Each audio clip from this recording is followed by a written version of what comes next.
تازه خبر پاکستانی پولیسو یو ځل بیا علي وزیر نامعلوم لوري ته یوړ. سلام، وخت مو بخیر. پام وکړئ د نن ورځې تازه خبر ته. پښتون ژغورنې غورځنګ د رهبرۍ شورا غړي علي وزیر یو ځل بیا د پاکستاني پولیسو لخوا ونیول شو.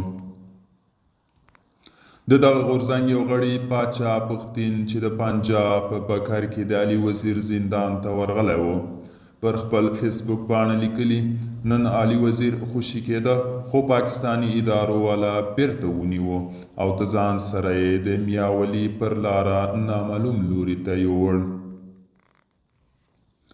د پاچا پښتين په خبره دوی په علي وزیر پسې وو، خو په لاره کې نورو پولیسو دوی درولي او د علي وزیر پته ترې ورکه شوې ده.